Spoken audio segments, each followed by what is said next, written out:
This is a board that I play 1/3 in frequency, like 55-60%, and with nines I guess there is no way that we need to trap. We unblock all the raise for value and some bluff, so we will go for it. Okay, the 5 is a brick. The strategy here is to play 3/4 check, and you can go 10s plus or ace 9 as value and some bluffs. Now can we make some traps? We block the top calling click. Yes, I will make some traps here to induce some bluff floats from villain. Okay, backdoor has the coming. Okay, here normally we have to play like 66, not a lot of overbet. We have to protect our range and value bet the queen here.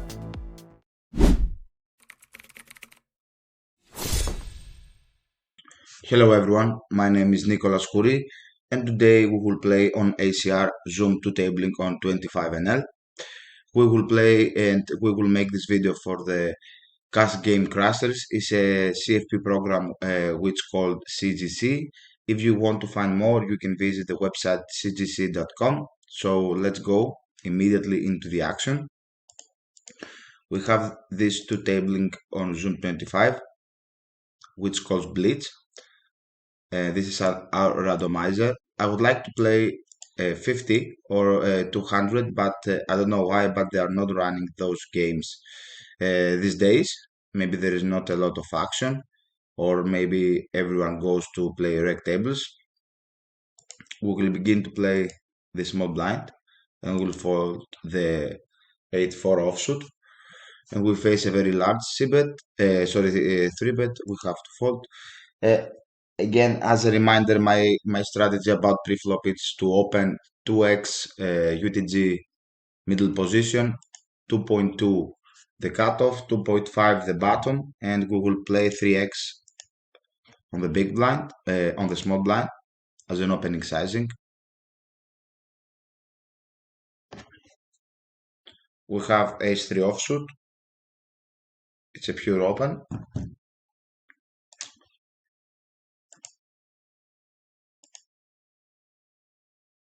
The king-5 suited, it's an open from middle position. I don't have a tracker, so I don't know about this pool or the guys that they are playing, so we will not consider the color or the player style a lot in our decision. Of course, maybe we can imagine if someone has a short stack or with some action, if he will give us the idea that he is a recreational, we will adjust. This is an open from the UTG under the gun, and here we can fast fold because we have an open from the button. I only fast fold from the small blind if I don't have an opening hand, and if I have an action from a pre-flop raiser and I'm on the big blind and I cannot do anything with my combo. Okay, versus middle position, this is a pure fold.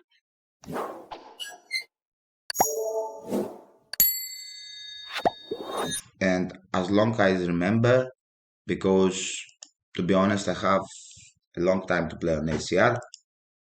I usually was playing the Zoom 200 with the nickname The Squid, but I remember that ACR has no rake preflop, so we will play 3-bet fold from any position except from some spots from the button. Now, let's see, this is a 2.5. We will mixing this hand as a 3-bet bluff, exploitative. I believe this is a fold. What I like to do with these 3-bet bluffs from the big blind, I would like to go with my pre-flop charges, which is the king-7 offsuit. But when someone's open with, when someone opens with a smaller sizing, I would like to make those hands as a call because now they are too strong to play, and then I will make like king deuce offsuit, king 3 offsuit, one step back as a 3-bet bluff. This is a marginal call. In frequency is a call, so we will randomize that. We will make the call. I don't like this spot, but here we want to play more close to the pre-flop ranges, so and give some action, but I hate to call this spot. To be honest, in my game, I not call so much. And here we have to fold. This is a very bad flop for our range in general. And we have to fold. Nothing special. I like more out to position to play 4-bet fold as a strategy, but sometimes we have to defend. And we roll 28, so it's fine.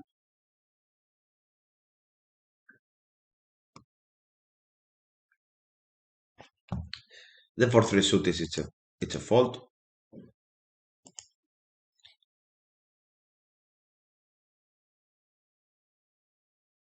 To be honest, it's early for ACR now. It's 1 o'clock afternoon, so I'm guessing that we will have more eggs than recreationals. Okay, he's thinking.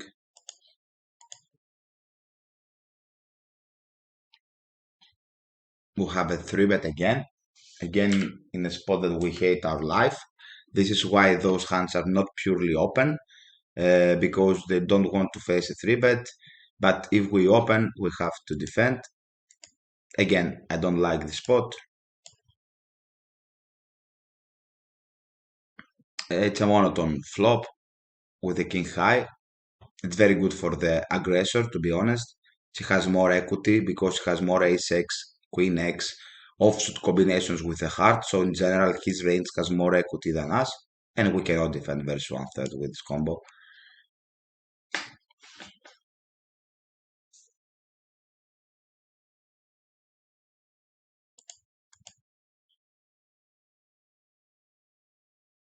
Again, 3-bet. You have already faced a lot of aggro for the 3-bet, but it's fine. This is an easy decision. So as you can see, I'm more happy to have queen jack off there because I have an easy decision instead of having some marginal holding that they are mixing or the V is 0, because there is a spot that you can make mistakes. So be happy when you have automat decisions like auto call or auto fold instead of having marginal spot in the game. This is a board that I play 1/3 in frequency, like 55, 60%.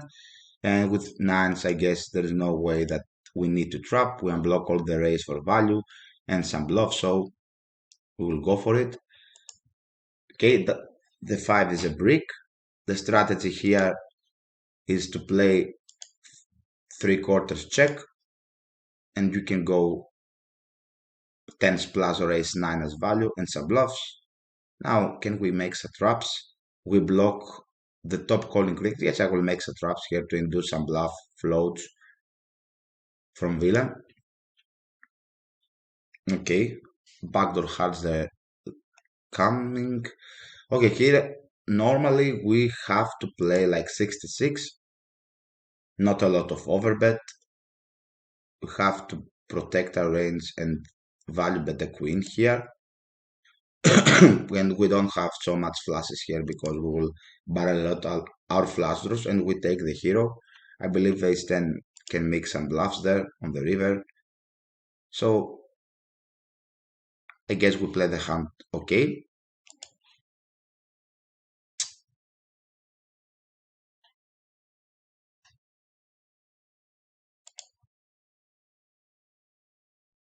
Perfect.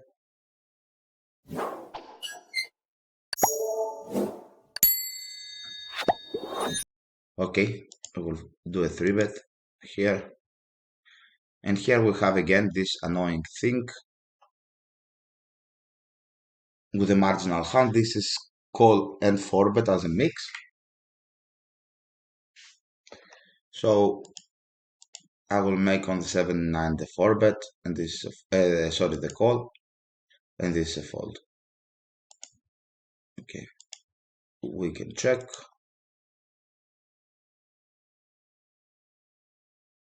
Queen high board, very good board for the in position, and we face the half pot. Here, I will make something that I'm a huge fan of it. I will make the nitty fold. And why?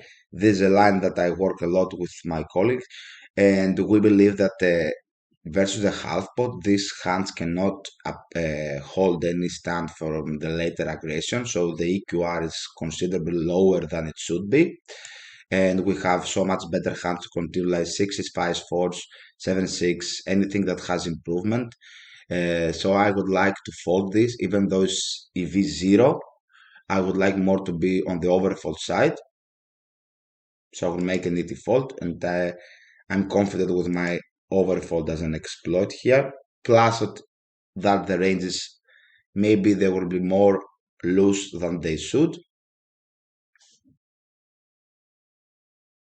Versus 1/3 we will call, but versus half pot he can give us the opportunity to fold.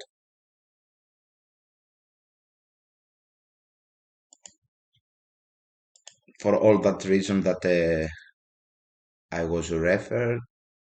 Okay,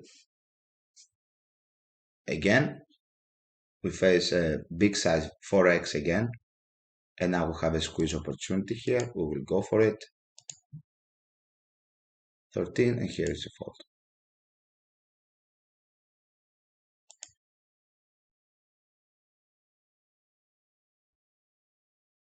Okay, we face the 4-bet. We have to fold.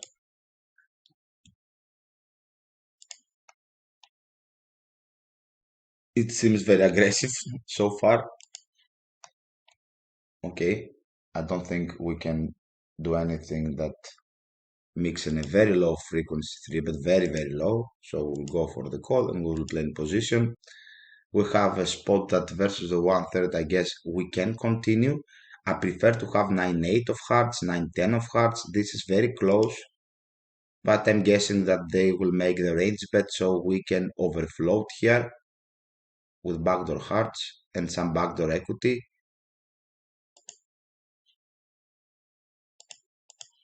And now we have the king. He should go with the polar. He goes with the overbet. Very good line by him. We have to fold. And again, this it seems reg. We face this thing. Very low frequency call. We will fold the deuces.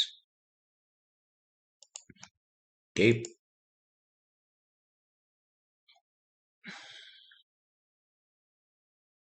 Fred Tucker again. Fred Tucker again. So we are assuming that he's a reg. Okay. We'll go for the 3-bet. And this is a call versus a 4-bet in these positions.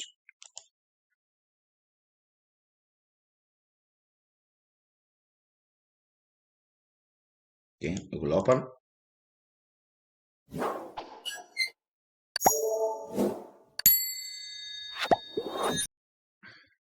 Okay. There's a spot that we play 1/3 and check. Ace Queen is a threshold to mix. Okay, I will go for it. We can mix some checks, but to the 52 we will bet. And here we will make the overbet check. Surely with this combo. I play overbet check, ace king board, cut off button. This is not a very good card. 8-7 improve, 7-6 improve. Okay, and I'm guessing that I will check to realize. Yeah, the only play here is the big sizing as a turn barrel with extremely polar way like ace king plus. So I guess maybe we can take king 10 spade, but not this. And now we have to fold. 6-5. Now has a straight.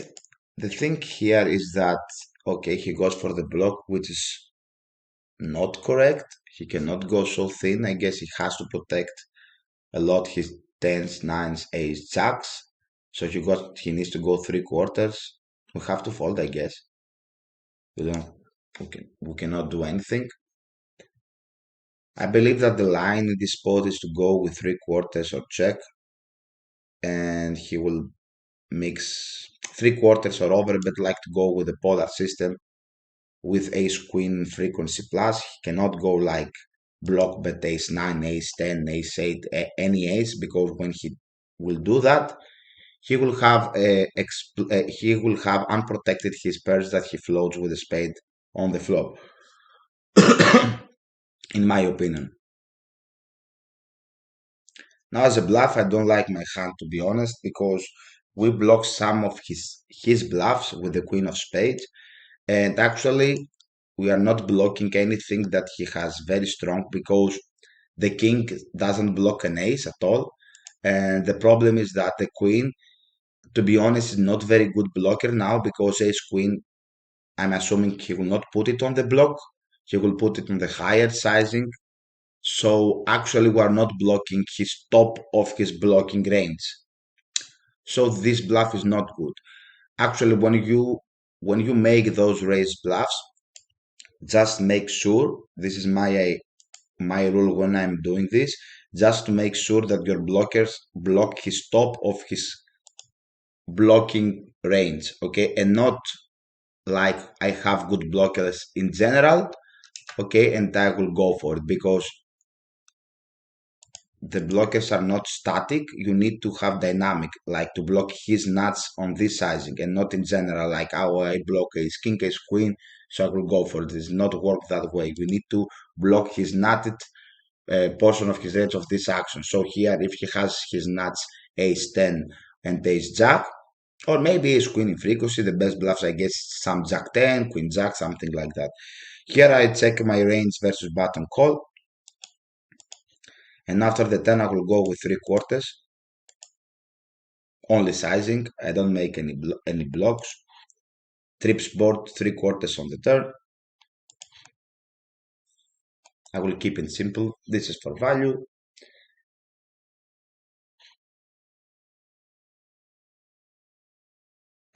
Okay, this is not an open, I guess. Yeah, and as we can see, we have a lot of three bets, so we cannot be, and we cannot be aggressive and overextend our opening ranges, because we want to play. Okay,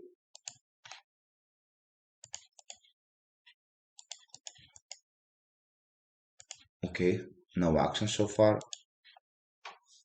after the king queen,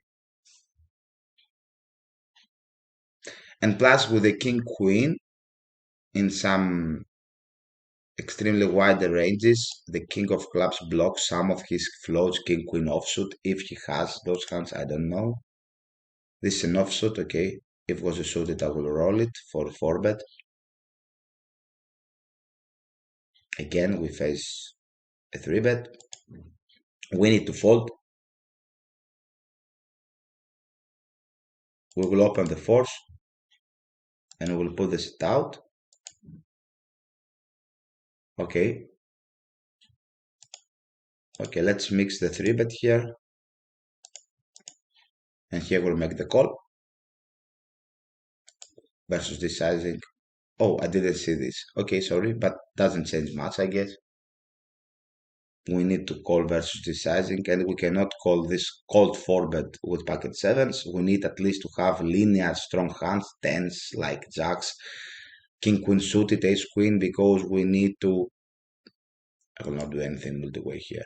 We need to have equity, because cold 4-bet is one of the strongest moves in the game, and anything that he was cold 4-bet has in his range is heavy equity, so we need equity to fight back. And again, I'm not turning anything versus a very small squeeze, seems like a recro, anything to a bluff. The problem here is that I don't feel that we generate any fold equity after the 4-check line. Yeah, I will not make anything. I think I will burn my money here if turn this hand to a bluff versus this 4-check line multi-way. Yeah, so I will check. Okay. we fell into a trap, even though he has no aces. Still, I believe to bluff their multi-way after the small sizing squeeze. For check is a burning money, assuming that he's a recro, because actually he has a mate hand and I don't think that he will fold versus any sizing except like overbet, like even pocket nines or something after this action. Maybe I'm wrong.